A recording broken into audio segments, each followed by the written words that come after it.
Recentemente eu comecei Vagabond e mesmo nem tendo chegado ao seu final, ainda tenho bastante coisa pra falar. Desde minhas experiências com a obra até a forma como ela afetou a minha vida, coisa que, sim, aconteceu, mesmo eu nem levando a leitura tão a sério quanto eu mesmo acho que deveria ter levado e tendo colocado a obra em minha vida há pouquíssimo tempo. No momento em que eu estou fazendo esse roteiro, parei no capítulo 182, na qual recentemente se encerrou o melhor arco até o momento e que mexeu muito comigo, a ponto de eu querer fazer esse vídeo. Pois é, isso daí foi quando eu fiz essa introdução há 2 dias atrás, mas agora eu estou no 246 e provavelmente quando esse vídeo sair eu já terei terminado toda essa caminhada, ou seja, bem-vindos à minha jornada por Vagabond.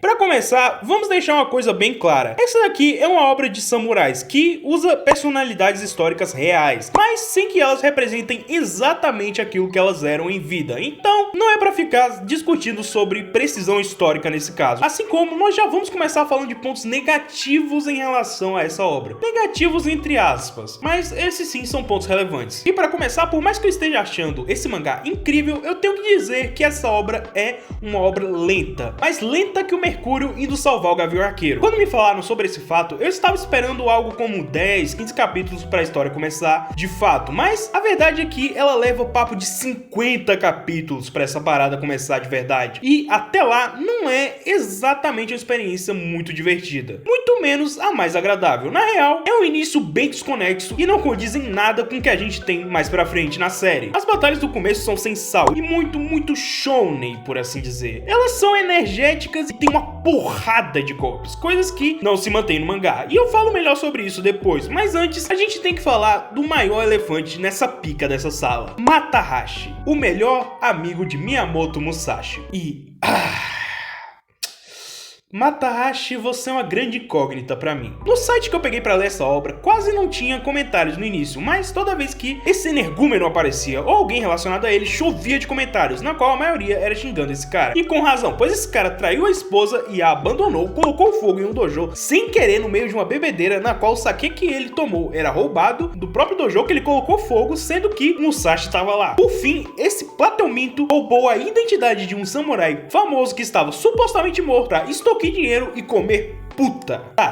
Essa última parte eu admito que eu faria, mas no contexto do mangá era erradão, tá? Sem falar da mãe dele, que voltou em umas 100 aulas de interpretação de texto básica e acha que o Musashi foi o responsável pelo seu filho ter abandonado sua esposa e fugido de casa para uma guerra, mesmo que o próprio Matahashi tenha escrito uma carta dizendo que não era isso que aconteceu. Na verdade, o que aconteceu foi completamente contrário. E para piorar tudo, tem o fato do Matahashi ter tido um arco inteiro na qual não só não conseguiu ter a sua redenção, como fez ainda mais merda. E toda a oportunidade de consertar os seus erros ele enfia no meio do olho da bunda. Esse personagem não aprende nada pela maior parte da obra e é motivo de chacota para a maioria dos personagens. Ele interage inclusive com um surdo-mudo, consegue ser zoado até mesmo por ele, de tão estúpido que o Matahashi é. E não é como se ele não tivesse tido chance de melhorar não, ele teve mais de 5 chances no mangá e ele não melhora. Por sorte, ele tem um tempo de tela até que bem cadenciado, então não atrapalha tanto. E tirando isso, não tenho mais nada para falar de mal dessa obra. A partir daqui, todas as coisas que eu tenho para falar são positivas. E deixando bem claro, nesse momento eu acabei a obra, na qual posso dizer que eu curti o desfecho que o Matahashi teve. Sem dúvida, foi o melhor destino possível para um personagem como ele. Mas chega de falar de coisa ruim, vamos aos pontos que tornam esse aqui um mangá indispensável na minha opinião. Começando obviamente pela arte, que é a primeira coisa que muita gente destaca nesse mangá, mas essas pessoas não poderiam estar mais certas. A arte desse mangá é uma parada única, que muitas das vezes falam por mais de 1000 palavras. Essa frase que eu falei foi sim genérica, só que é o sentimento que temos em diversos momentos da obra, desde o próprio traço do mangá até pequenos momentos em que a arte muda o estilo por completo, como na vez em que o Musashi começa a desenhar em água e alguns dos quadros ganham esse toque especial, ou indo um pouco mais a fundo, tem as esculturas que o Musashi faz, que são claramente demônios asiáticos, mas em nenhum momento eles são necessariamente mencionados como demônios. Na real, quem as pessoas chamam assim é o próprio Musashi, que aliás a gente tem que falar um pouquinho dele aqui. Bem, Musashi é um cara interessante, pois esse nem foi o primeiro contato que eu tive com ele, e sim em Baki. Muito embora eu nem tenha lido tanto assim de Baki, apenas sei que ele existe. Mas, de fato, esse cara é uma figura histórica e, nesse caso, o nosso protagonista dessa história, na qual eu não colocava botava muita fé nele não, ao menos no início. Eu sei que é muito cedo para jogar um personagem no início de uma obra, só que ele me parecia mais um daqueles caras que só querem lutar e ficar mais fortes e nada mais. Eu não via nada que pudesse realmente firmar esse cara como sendo um grande protagonista que tanto me falavam antes. Ele tava mais pra um ogro que balançava uma espada de madeira pra todo lado, o que claramente não tava me agradando nem um pouco. Por sorte as coisas mudaram, e o que antes era uma versão samurai do Goku se tornou no Sócrates japonês. Mano, o Musashi teve uma mudança drástica do início ao fim da obra, uma mudança mais do que bem-vinda, ainda mais com suas ideias, devaneios e conversas com seu próprio ser que deixam o personagem vivo. Não é como se ele vivesse pela espada e ponto. Na real, ele sempre se questiona sobre esse caminho, e por diversas vezes se questiona qual é o sentido que sua vida está levando com esse caminho que ele escolheu. Existem vários pensamentos do Musashi que podemos levar para o resto das nossas vidas, mesmo que alguns tenham que passar por uma certa interpretação, já que ele, querendo ou não, tá falando de uma espada. No entanto, independente de qualquer coisa, esses momentos de reflexão serão os momentos que ficarão na memória em Vagabond. Um dos meus momentos favoritos é quando o Musashi está conversando com um velho dormindo por mais de 5 capítulos, algo que em circunstâncias normais seria um saco, mas aqui teve alma nessa conversa, quase como quando o BoJack conversou consigo mesmo por um episódio inteiro com apenas uma cena, sem falar que cada adversário dele trazia consigo algo a mais pra pensar, ao menos depois que as lutas começaram de verdade. E a propósito, vamos falar disso, as lutas de Vagabond. E ok, no fim das contas, essa aqui é uma série de samurais, e o que a gente espera de uma obra assim? Lutas de espada, obviamente. E no início eu tava tendo essas lutas, de modo bem legal até, mas nada de muito impressionante, até chegar o arco que ele vai enfrentar os caras da lança. Daí eu entendi o que tinha de errado antes. A verdade é que as lutas de Vagabond são lentas e com pouquíssimos golpes, muitas vezes resolvidas com um único golpe, mostrando o perigo de um combate real, que é sempre ressaltado pelos personagens. No entanto, essa particularidade das lutas demora um pouco pra chegar, uma vez que até aquele momento as lutas eram usando a espada de madeira do Musashi e muitas vezes eram enérgicas, cheias de golpes. Quando o Musashi começou a usar espadas reais, marcou uma virada em Vagabond, uma virada para essa grande jornada que me fez pensar sobre muita coisa, desde o caminho que eu tomo para a minha vida até o que realmente é a humanidade. Isso quando é uma parada um pouco mais lenta, que te faz pensar, mano,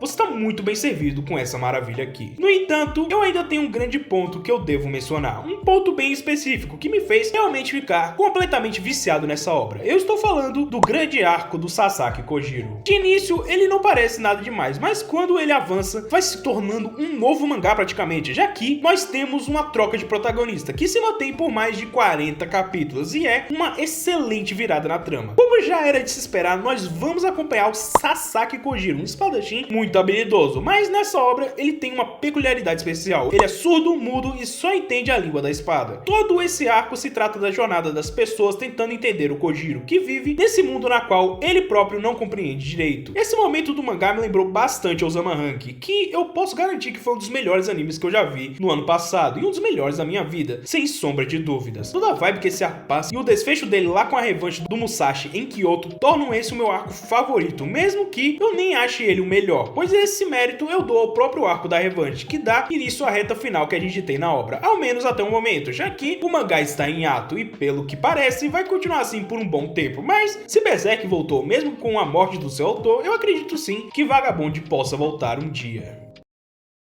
E antes que eu me esqueça, eu tenho a obrigação de falar que essa não é a primeira vez que eu vejo o Sasaki Kojiro. A primeira vez foi em Shumatsu no Valkyrie, na qual, pelo amor de Deus, vamos ser francos, é bem legal, mas se o cara realmente fosse o maior perdedor da história, ele estaria morto há muito tempo. Fora isso, tem um outro mangá de samurais que talvez vocês possam curtir, que é o Shigurui. Muito embora eu não seja o maior fã desse mangá. Ele é legal e tal, mas a leitura é insuportável, muito lenta e chata, embora tenha, assim, uma história bem legal e seja bem bonito. No mais, eu gostaria de agradecer a todos que estão acompanhando o canal, assim como eu gostaria de dar uma atenção especial aos membros do canal que estão aparecendo aí na tela, em especial a minha mãe, que é a rainha dessa parada toda. E se inscreva no canal aqui, caso você queira, não custa nada, além do server no Discord para quem curtir. Eu vejo vocês no próximo vídeo.